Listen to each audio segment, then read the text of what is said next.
e cila është mbajtur sot. Ndërkaq Dorontina, në rrjedhën e emisionit do vazhdojmë këtu në studio. Shtetet e Bashkuara të Amerikës, e përmendëm qysh në fillim, kanë sulmuar 3 objekte bërthamore në Iran përmes një operacioni ushtarak. Tashmë tensionet janë në kulm dhe cila pritet të jetë kundërpërgjigja e Iranit drejt Shteteve të Bashkuara të Amerikës, si dhe a do të mbyllet ngushtica e Hormuzit. Këto do i diskutojmë së bashku me njohësin e gjeopolitikës, zotrin Lutfi Bilali. Zotri Bilali, faleminderit shumë për kohën. Si pot sulmet e Shteteve të Bashkuara të Amerikës në 3 objektet bërthamore në Iran? Thëmë drejtën, kjo është pritur, nga se Trump, me qenë se ka qenë ndoshta një strategjie ti dyjavore, ka dho kohë, njerëz kanë mendu që do të intervenojë diplomacia. Aja tha 14 ditë keni kohë? Po, mirë po është po që më duket që Izraeli ka qenë në pozitë të vështirë. Nga se, kuptohet, kemë boj me lig tjetër, nuk kemë boj me luft Izrael, Liban, Hezbollah apo Hamas. Do thotë Irani është fuqi regionali, po ashtu Izraeli, kuptohet. Dhe më duket që kjo përkujdes e kjo shpejtësi ka qenë këtu. Nga se, mund të thëmë, goditjet e Iranit kanë qenë jashtëzakonisht të fuqishme. Do thotë hera parë në historinë. Bile gazeta Haaretz në Tel Aviv ka përshkruar që Izraeli kështu mund ta humbë luftën. Dhe është duke humbur luftën. Por të dalim nga ajo që rreth goditjes së bombarduesit B2, i cili marshutën ka pas nga origjina në SBA, duket ka qenë marshut dikon 7 orëshe, ka përshkruar Atlantikun, detin mes dhe, lindjen e mesme dhe goditjen ka bë drejt për drejt. Shumë kanë menduar që do jetë një pauzim tash kështu në Diego Garcia, në ishullin e Oqeanit Indian. Mirë po, si që duket, ka qenë një strategji e tillë që të zë pak në befasi, me qenë se besoj që Irani u kanë njoftun dhe i përgatitur që do ketë goditje. Këtu prit edhe në opinion, po edhe në kanale të ndryshme. Mendoj që kjo situatë, sidomos GBU 57, bomba shkatërruese, që mund të thëmë dominon sot bombardues botror. Pa fol para të mund të thëmë bombarduesin rus, që hynë në këtë klasë, mirë po kjo forma shqiponja stil të ati bombarduesit është e rrezikshme për çdo kon planifikon Amerika të godit. A ka qenë, të thëmë drejtën, ka diskutim në aspektin legal në SBA, se me qenë se J.D. Vance, zakonës presidenti në thëtë ne nuk jem në luftë me Iranin, nga se pasojat në Amerikë brenda mund të jetë mëdha nga Senati që kërkon një përgjegjësi për presidentit. A ishte i nxitum apo i domosdoshëm në këtë fazë ku gjende Irani dhe Izraeli një sulm i tillë prej Shteteve të Bashkuara të Amerikës? Si e konsideroni ju në perceptimin tuaj? Pa i më thonë drejtën, është pak vështirë. Të flasim çështje legale dhe të së drejtës është një mohabet tjetër. Me qenë se janë shputur linja, nuk ka më çështje të drejtës, ka çështje të fortit. Mirë po strategjikisht mendoj që ajo, me qenë se 3 centralet bërthamore, thëmë drejten një Sehanit dhe ajo Fordov dhe Natansit kanë qenë, mund të thëmë, goditje që oprit. Për Isehan thuhet se është thuja i shkatruar. Ndërsa për Fordov ka dilema. Nuk është ende informacione, nga se nuk dihet, është 80 metra, 100 metër nën tokë, thellësi. 61 metër është goditja e GBU-s 57. So ka qenë efektet nuk mund të luftë, shif, në lufta ka dhe propagandë, si pe i palë njërës, ashtë pe i palës tjetër. A ka qenë e domosdoshme. Mendoj që në këtë situatë çfarë është bota, koncepti i perandorisë perëndimore dhe lindore është në kacafytje, është në përballje. Do thotë, Irani është pika kyçe për BRICS-in dhe për fuqinë aziatike Kinën. Po ashtu edhe për Rusin. Mendoj po thëmë kështu në aspektin ekskluziv të asaj për misionin e juaj që a u shkatru programi bërthamor i Iranit edhe Rafael Gross ka dilema. Krevi Agjencisë Atomike ndërkombëtare në Vjenë. Është pak problematike. Mirë, por rreziku ekziston diku tjetër. Që mundet bombën e gatshme t'ja sjellin Iranit, Korea Veriut, Pakistani ose Kina. Ky do thotë është problemi. Bili ka informacione, tash qarkullojnë, mund t'jenë spekulime, mirë po do jetë një luftë gjatë, një konfrontim i gjatë, me atë çka regjimi në Teheran perëndimorët, sidomos Izraeli me Amerikën është interesuar që ta ndryshojë regjimin. M'duket për këtë kohë është e vështirë, shumë e vështirë. Nga se mobilizimi i nacionalizmit e asoj krenarisë persiane, ta quj, është vështirë sepse është sulmu një vend dhe ata marrin si përgjegjësi për të kundërgoditur. A do ketë kundërgoditje, nuk e besoj. Iranianët kanë problem me ngushticën e Hormuzit, mund të ketë të lashe. 17 deri 20 milion fuqi nafte kalojnë çdo ditë. Po, para se dalim të ajo, zotri Bilali, sepse sigurisht do të flasim edhe për mbylljen e mundshme të ngushticës së Hormuzit, ashtu siç ka paralajmëruar Irani, por ky veprim i SBA-ve, a mund të konsiderohet si një fillim i një lufte të re, apo vetëm kanë dashur që në një farë mënyre të ishte kjo një përpjekje për me parandalu zhvillimin bërthamor të Iranit? Amerikanët si strategji mund të thëmë drejtën se ka pas opinione, mendime, të shërbimeve amerikane, të këshilltarëve të sigurisë, generalëve në Pentagon, të ushtrisë amerikane, do thotë ka pas pra dhe kundër kësaj mendimesh. A ka qenë domosdoshme, mendoj që perëndimorët e kanë në unison një qëllim që Irani mos të ketë program bërthamor. Armë bërthamor, për nevoja civile, atyne çka është e nevojshme, energji elektrike, që është medicinale e tjera, krejt rregull. Rusët kanë centralet impante të tyne, Bushera nuk preket. Do shta mund të jetë edhe një lloj korrespondence me Izraelin ose me amerikanët e rusëve. Po edhe në marrëveshjen partneriteti strategjik ka 7 centrale të ndërtoj atom rus në Iran. Si ka qenë një, po thëmë, ndoshta strategjia amerikanëve që nga goditja që i ka dhënë Izraeli Iranit, është po që një fuqi e tillë dhe një kundërgoditje e tillë e iranianëve u po që ka qenë e rrezikshme, lere mo të ketë bombë bërthamore. Mendoj që po të kishte Irani bombë bërthamore nuk ke shumë këtë situatë. Nga se rrezikohet që të hedhet ajo bombë dhe bota të shkoj në shkatrim. Por amerikanët kanë informacione. Mund thënë drejten, ne si Kosovë ose si Shqipëri, jemi trashtuar në kampin perëndimor, po unë po flas me fakte, nuk po flas me çështje në të infiltru nuk jem, po jem përkras të qëndrimeve evropiane dhe amerikane. Patëm deklaratën e Kurtit. Zotrit Kurti edhe zotrit Roma, si po në fakt me qenë se po i përmend deklaratat.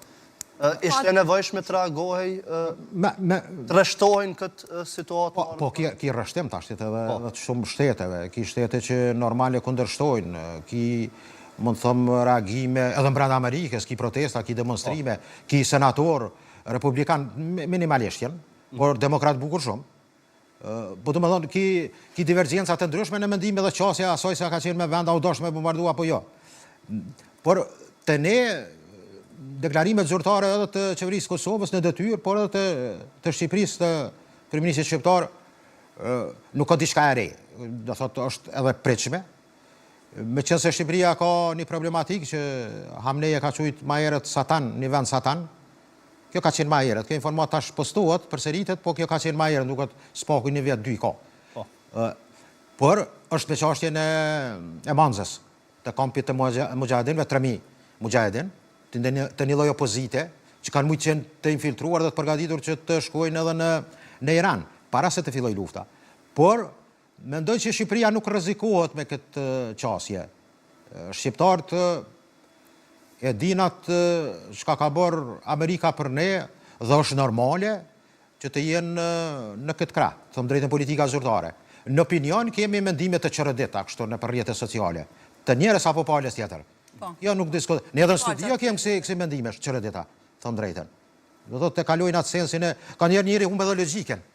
Mirë, po vija zyrtare duhet jetë ajo ku qëndron ajo aleanca jonë të thëmë në kampin perëndimor. Zotri Bilali, me tërë këtë situatë cilën po e shohim aktualisht dhe tash përfshirjen e Shteteve të Bashkuara të Amerikës me këto sulme që është në objektet bërthamore. A po shkojmë, sepse u falë shumë në opinionin publik, se paqja globale deri diku po kërcënohet, edhe si rrjedhoj po shkojmë drejt një lufte më gjithëpërfshirëse, më të themi luftë së tretë botërore. Si është perceptimi juaj sa i përket kësaj? Rrezikon që paqja globale tjetë e kërcënuar në këto momente për cilat po flasim? Kemi një fenomen të çuditshëm mes nocionit paqë dhe luftë. Duket që tash lufta është ndru paqë. Fatkeqësisht, po them thojza. Dhe ka kalu, them drejtën, për shembull dhe ki deklaratën e kryeministit Izraelit që thotë të luftojmë për të sjellë paqë. Do thotë është një kontradikt e tillë e cila me të vërtetë mendoj që nuk e ka vendin, sepse bota po që se dëshiron të ekzistojnë balancat. Balancat në një qasje të re në sigurinë globale dhe gjeopolitikës. Kemi të implikun akter të cilët, komplet lufta tillë me Iranin është në bazament e ka resurset. Edhe nga pala kineze, Kina ekskluziv furnizohet në shumicë me naftën iraniane. Dhe ka interesa jashtëzakonisht të mëdha në Iran. Irani 1.6 milion kilometër katror, me 88 milion banor. Mund të them që vija e dy linjave të tregtisë nga paqësori, do thot Indo-paqësori atje, është konflikti që të hynë larg ngushticës së Hormuzit dhe të kalojnë Arabinë Saudite, të vjen Siri dhe në portin e Haifas në Prizren. Linja tjetër është Iran-Turqi. Kjo është një ndeshje që bëhet edhe për interesa, mund të them, mega ekonomike dhe burime. Dhe tash mendoj që kem hy në atë fazën ku gjithë faktorët, sidomos Rus dhe Kinez, janë të implikun. Dhe dëshirojnë me kom gulje që Irani dhe regjimi ti mos të bie. Sepse është interesin e tyre edhe marrëveshjet e mahershme, por qasja në perspektiven e tyre, ose vija rrugës së mendafsht, që ja kanë Kinez, Irani është, mund të them, jetike për Kinën. Amerikanët në lindjet e mesme bile janë 3 pikat të cilat Amerikanët do jetë domosdoshme intervenimi. Nuk jem për luftë, të morrim pjesë në luftë në lindjet e mesme, të zgjerojmë luftën. Dhe treta duhet të shkatërrohet potenciali bërthamor i Iranit. Kjo e dyta, nuk jem që të gravoj lufta në lindjet e mesme, është, mund të them, një informacion që nuk dihet që a do të kem gravim apo do të kem zbutje. Kjo do thot varet nga gjitha ato që përbëjnë reliefin e Golfit, gjirit të Golfit, edhe ngushticën e Hormuzit, që Dorentina e përmendi, që është jetike për ekonominë botërore. E dyta është emigrantët. Po që se kem një ndryshim ose ta zonë një luftë civile në Iran, 15 milion emigrant mësyn për Evropë. Porta portët jem në Balkan. Do thot është problematika dhe çështjet të sigurisë, apo ardhjes e migrantëve që prishin balancat në Evropë. Ndërkohë, tani do doja të shinim edhe një hartë, me qenë se po flasim për ngushticën e Hormuzit, të sqarojmë pak a shumë se çfarë do të sjellte zotëri Bilali mbyllja e kësaj ngushtice, cila do të ishin pasojat pasaj? Apo mblet se kam dëshirë në kom të demonstroj se nuk më duket kështu pak e mangët. E qartë, po. Kjo onë, apo... Po. Nuk prish punë, të vesh pozicional. Shifni, ngushtica e Hormuzit, kjo pjesë të ka dikon gjërsin 30 kilometrshe, gjërsia saj. Dhe kjo është, thash edhe ma herët, 17 deri 20 milion fuqi nafte kalojnë çdo ditë. Dhe është jetike për ekonominë botërore. Do thotë, dikon prafërsisht paka shumë din një treta mund të jetë, që furnizohet nga vendet që do thotë të përbëjnë komplet gjirin e Golfit, nga Kuwaiti lart, këtu dikon, dhe deri te pjesa Katarit, pastaj hin Emiratet e Bashkuara dhe Omani. Po ashtu përfshihen edhe Arabia Saudite, që do thotë daljen e kanë në këtë pjesë ku eksportojnë ose megakompanit, industria e naftës, rafineritë e tyre, pas përpunimit të tyre, bartin me anijet dhe të gjitha këto kalojnë në për ngushticën e Hormuzit. Ngushtica e Hormuzit për të mbyllur parlamenti iranian me unanimitet ka vendosur dje. Por vizën e fundet e jep Ayatollah Ali Khamenei. do thotë nuk është ende, është pikë pyetje. Sepse do të implikonte. Amerikanët ju kanë lutë kinezëve. Ta zo ministri sekretari i jashtëm, ka kërkuar nga ministri kolegu i tij i jashtëm kinez që të bëj presion për Iranin sepse është jetike edhe për Kinën. Mirë po tëra kjo pjesë mund goditet nga pjesa e Gardës Revolucionare të Iranit me bazat që i kanë Amerikan nga Kuvajti dhe nga kjo pjesë mos i përmend gjë deri te Sultanati i Omanit. Kjo pjesë do thotë është me bazë amerikane. Tash po që se kem goditje nga pasaranët. Pasaranët janë një lloj policie e cila vepron thoya në tërë Iranin. Dhe ka kapacitetet e tilla që nga kjo pjesa nga Bandar Abbazi do thotë mund goditet. Ka edhe në ndece, janë pak të sistemit më të vjetër iranianët, që mund godasin edhe marinën amerikane. Por Jemeni, kjo pjesa hartës ka ma, ata do të në detin e Kuq tentojnë që të godasin marinën dhe përcjelljen e marinës amerikane, aeroplan mbajtësit amerikan, që do të jetë e vështirë, nuk ka teknologji të fortë Houthi. Irani mund të pretendoj, mirë po në këtë rast mund të luaj, mund thëmë me lëvrimin e Iranit. Po që se kemi goditjet e forta, si në bazat amerikane, po ashtu edhe sepse mund goditet, aeroplan bajsa, bili njëra nga to i ka 85 aeroplan, avion amerikan, që do të ishte jashtëzakonisht katastrofale, por unë nuk e besoj që Irani do hy në këtë avanturë, sepse mund të kemi një shkatërrim total, i cili, thash ma herët, Bushera është interesant, këtë central këtu, kryesisht nga inxhinier dhe ekspert rus, nuk është prek. Thash Natanci, Isihani edhe Fordovi. Fordovi është pika që dushohet, Amerikanë kanë dushuar që mund të jetë goditja. Vetëm pak me fani të flas për gjitha kjo për ekonominë globale, sidomos për atë perëndimore, por edhe kineze, luajnë një rol të madh. Kjo i takon gjason pak a shumë me embargon që Arabia Saudite ka bërë në vitin 1973 me luftën e Yom Kipurit ose luftën e Ramazanit, kur ka bërë sanksione dhe çmimet ka qenë enorme në perëndim. Ata që janë gjenerata më mojnë mend më mirë që ka qenë një krizë jashtëzakonisht e madhe. Mirë po, edhe sot mund varoj çmimi po që se vjen deri te kjo mbyllje 3 deri në 5 euro. Vetë se me kërcënimin e mbylljes së kësaj ngushtice, vetë se kanë filluar të rritet çmimi i naftës. E kemi përmendur edhe këto më herët që më duket është rrit 6%, por ka vazhduar ende pastaj me këtë kërcënimin e fundit. Që është rrit pastaj edhe në Kosovë. Kjo ka impakt pastaj në ngritjen edhe të çmimeve të tjera. Po, edhe të energjisë. Krijohet një krizë dhe rritje e inflacionit, më të them që do të jetë katastrofale për gjithë botën. Nuk është vetëm për një pol, por për gjithë botën do të jetë jashtëzakonisht e vështirë. Mund të them drejtën, kjo pjesa këto është pika e parë e zjarrit që mund të godasin. Edhe rafinerit nga Kuvajti, Katari, Bahraini dhe Emiratet e Bashkuara dhe Arabia Saudite mund godet Irani. Por mendoj që ndoshta ka një fije shpresë, diplomacia mund të intervenojë që mbrana mund të them një kohë relativisht të shkurtër ta ndal konfliktin, sepse është jetike që Hormuzi, ngushtica apo kanali disa e quajnë, është jetike për zhvillimin global, jo vetëm ekonomik, por edhe të sigurisë globale. Po, ka pasur zëra Zofri Bilali se Kosova sigurisht nuk importon naftë nga Irani dhe nuk mund të jetë ndikuar nga kjo, por megjithatë ndikohet në mënyrë indirekte, apo jo? Po, shef, ndikimet janë edhe në ekonominë tonë, ose në furnizimin me naftë, ose ngritjen e çmimeve, më ma tepër.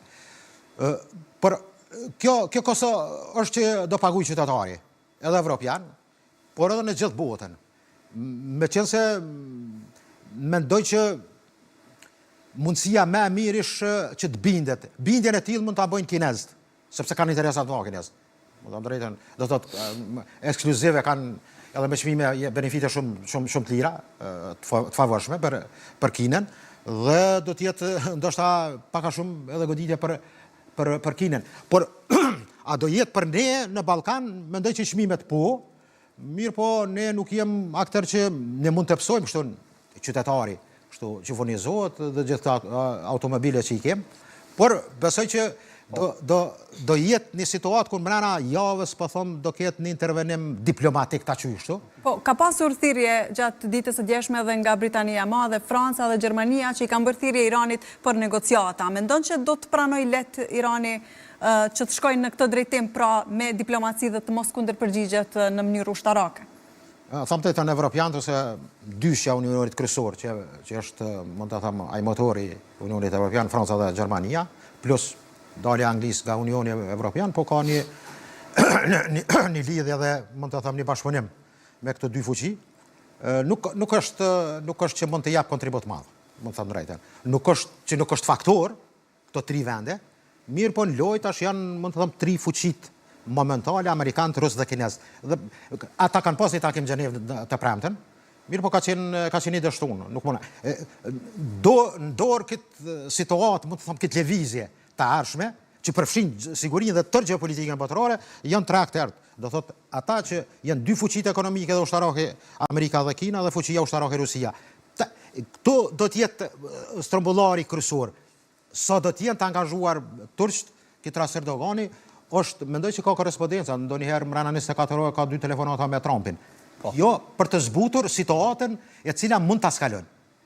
Eskalimi në lindje të mesme. Pas zgjedhjen e çështjes problemit të Palestinës, lindja mesme do shkojë me dekada ose shekuj. Po.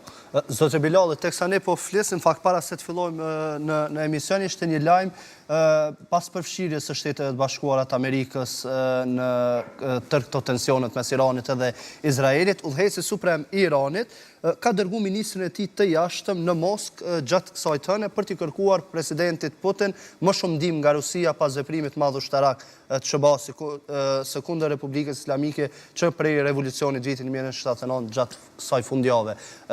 Në rast se tashmë kemi edhe përfshirjen e Rusisë në këtë mes, a do të shohim një përplasje mes fuqive, ndoshta rrezikon të kemi një përplasje mes fuqive? Rusia ka shantazhuar Iranin, thëmë drejtën. Sepse ka pas një marrëveshje që në njëra shkurt është bo ratifikuar nga Duma Ruse, po ashtu edhe nga Parlamenti Iranian, po ka qenë një marrëveshje parteneri strategjik që kur ka qenë çështja te ndihma ushtarake, Putini ka thonë konvencë për shtyp që nuk na kanë kërkuar. Ne kemi qenë të gatshëm për marrëveshjen, për furnizim me Sovën 35, pastaj mos thëmë për Kinjallën apo Migun 31 ka, gjitha një arsenal i tërë i armatimit rus.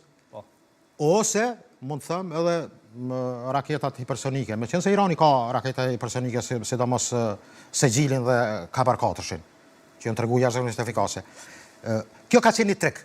Rusët për shkak të interesave që nuk përfshihen, po ka qenë se me Korenë e Veriut e ka marrëveshjen partneritetin në aspektin ushtarak, po që se sulmohet Korea e Veriut, automatikisht sulmu Rusia. Kanë marrëveshje me shkrim. Me Iranin i ka i kësaj. Do thotë ka qenë Putini është KGB-s. Tipi cili në tavolin din të lunë mirë, të mashtron dhe të arrin që të leni përshtypje që po ndihmon. Me Iranin ka po kësi lëvizje, mund të them. Ka parashikuar një situatë të tillë që nuk ka bërë marrëveshje të tillë me Iranin, apo? Jo, ka pas pika tjera, thash, në atë bashkëpunimin ekonomik, kulturor, gjëra që do thotë të dorës së dytë për rasin tash, ose për momentin, e rëndësishme ka qenë për Iranin marrëveshja për furnizim. Bile Sovjet 35 ka qenë marrëveshje, por e ka prolonguar Rusia. Rusia ka ditë për këtë sulm, ka ditë për këtë ngjarje, po edhe ka bashkëpunim me Izraelin. Me Trumpin po si po, Trumpi e ka thirrja ka uru ditëlindjen, po kanë folë edhe një 85 minuta. Dhe kjo do thotë është ajo që rusët nuk thënë kokën për Iran. Mirë po, ju intereson që regjimi në Iran të mbahet. Pa fjallë, Irani është aliatin e saj kryesor tash në këtë. Kinën. Unë e besoj që Kina mund të jetë në elektronik, mund të furnizoj, që do ishte rrezik. Kinës janë jashtëzakonisht të fortë. Mirë po jo dhe Rusia. Rusia lunë lojën e dy fish. Shef, një numër i banorëve të Izraelit kanë ardhur nga Rusia. Mund të them 3 milion dikon janë që edhe flasin, kanë kanale televizive në Izrael rusisht, sepse kultura atyre, ose e kaluara atyre, lidhet me kulturën ruse ose me gjuhën ruse. Por, është interesant që mbram kanë bërë burgosin e zëvendës komandantit të Gardës Revolucionare Islamike, si spioni Mossadit. Izraeli, zëvendës komandantin. Do thotë, gjithë ta hapa tregojnë që involvimi i Mossadit ka qenë shumë i fortë në Iran, edhe në struktura shtetërore. Dhe kjo tregon klasën dhe kualitetin e këtij shërbimi. Por rusët nuk e mendoj që do jenë ata mund të jenë aktor për të arritur një lloj marrëveshje, për ta furnizuar me sistem të sofistikuar Iranin, nuk e besoj. Ndërkohë, Bilali, si ke parë dhe rrështimin edhe të shteteve të tjera që kanë qenë përkrahëse të SHBA-s në këtë aspekt, po flas edhe për shtetet e BE-s dhe të tjera? Beja kuptohet Kanada, Australia, gjitha vendet e Unionit Evropian kanë qenë një farë mënyrë kanë kërkua që të gjinet një zgjidhje ose të jabet fund dhe të tullet Tiranit të bisedojnë për programin bërthamor. Tash është problem. Për cilin program tash bërthamor do të bisedohet. Po që se u shkatruan. Do thotë kemi hinë në një fazë që do thotë nuk ka kuptim më, por garancione që Irani do jep, sepse ka kërkuar që të jeket nga pakti për armet armet atomare, të hiqet nga kjo marrëveshje Irani, por besoj që gjitha vendet, si që janë ajo pjesë, apo thom, e kulturës që lidhet me civilizimin perëndimor, kanë qenë unison. Mirë po kjo dimes, më të thëmë drejtën, ballafaqohet me probleme, sepse probleme do jenë shumë të brendshme edhe në shtetet për brenda tyre, sepse ka paknaqësi, ekonomia gjendet para një vështirësie, mos thëmë kollapsi, dhe kjo tëra shkakton bunte të tilla, të cilat thash edhe për ngushticën e Hormuzit mund të krijojnë kësi problematika. Dhe prishet destabilitetin brendshëm. Kjo mund të ndodhë që ketë destabilizim edhe në shtetet më të fuqishme. Dhe tëra kjo mendoj që aleanca amerikane, me qenë se amerikanët në aspektin e goditjes nuk kanë kërkuar nga NATO. Bashkangjiten. Sepse këtu dihet që vetoja turke do të pengante. Nuk do të lejonte këtë. Mirë po që ata kishin mujt ta thënë këtë rregull dhe të hynë. Por amerikanët janë srumbullari, janë e fuqia e cila nuk është interesant për ta të jetë NATO me shtetet antare, apo jo, sepse Amerika do thotë ka kapacitet e cila mund të godet çdo thom drejtën jo çdo kond, nga se kemi fuqit si që janë Kina dhe Rusia. Amerikanë, bile mendoj që kjo një test për Kinën, se si po matet fuqia dhe kapacitetet e Amerikanëve për duelin e arshëm me Tajvanin. Kjo do t'jetë ajo që do sjellë botën buz shkatrimit. Më falë Blendi, apo rrinë të them ashtu Kina në këmbë për këtë që sapo e përmende? Me siguri, Kina ka pas një fitore në luftën me Indin, Pakistan-Indi, në vali se Kina s'ka qenë, po aleate Pakistanit, elektronika dhe komplet aviacioni pakistanez ka dollë fitus. Dhe kjo falë Kinës, edhe Turqisë mund të them, sepse ekziston një aleancë pakistaneze-turke, sidomos në atë që njihen shkencëtar të fizikës atomike dhe asaj që, të energjisë, se nuk themi që Turqia është duke prodhuar ato. Mirë po industria turke në armatim është plus 1 sot, dhe ka eksperta pakistanez. Pakistanez si popull janë jashtëzakonisht popull që kanë një inteligjencë bukur të fortë, po ashtu edhe indian. Edhe Irani po ashtu, ka një krenari të tillë, një histori të jashtëzakonisht të lashtë, të civilizimit lashtë, pers, nuk janë arab, janë musliman, të orientimit shia, që për momentin do shta është jo interesante të cekën këtu, se besoj që nuk kalon bota në luftë civilizimesh apo të feve, sepse kjo do të ishte fundi i botës, nga se aleancat e tilla do të krijonin. Bile në kam një mendim që e mira gjithë të nesëmës do të ishte koalicioni krishtero-islam kundër mos them kështu të bëna rasist kundër kulturës ose konfucianizmit kinez. Ndërkohë, a u lanë në hije luftrat e tjera, Rusi, Ukrainë, pastaj edhe pjesa në Gaza? Këto kanë edhe më është në Gaza, po çdo kon, ku ka bomba, ku ka luftë, ku vinë viktima civile, me të vërtet shpirti jonë, se shqiptare kemi një traditë, nuk i gëzohet keqes. Nga cëllat e parë qovë, sidomos ato ku vritën fëmijë. Po sigurisht, si e kemi përjetuar edhe vetë. Po, kemi përjetuar vetë. E shfrytëzojnë këtë rast rust jashtëzakonisht shumë në Ukrainë. Bile ata mund të them nga bombardimet e opinionit botëror kanë qenë në një pozitë të mirë kështu. Dhe tash janë shlirua se krejt historia këtë vëmendje është marrë tek Irani dhe po ashtu edhe Gaza ka rënë intensitet, meqense çdo ditë ke 50-100 kadra viktima, shkojnë xhorit, marrin bokë atje dhe goditen. E këtu është ai problemi, po domethënë edhe në rrjetet sociale dhe tek ne që njerëz janë në një farë mënyre hajde pro dikuj tjetër për shkak të Gazës. Për shkak asaj që ka ndodhur, dhe është duke ndodhur në Gaza. Dhe mendoj që vatrat e krizës, ki plot vatra krizës botë, janë diku 50 vatra të cilat ka dhe luftime, Afrika po ashtu ka probleme. Pra po thoni se përkrajnë Iranin për shkak të asaj që Izraeli ka bërë në Gaza.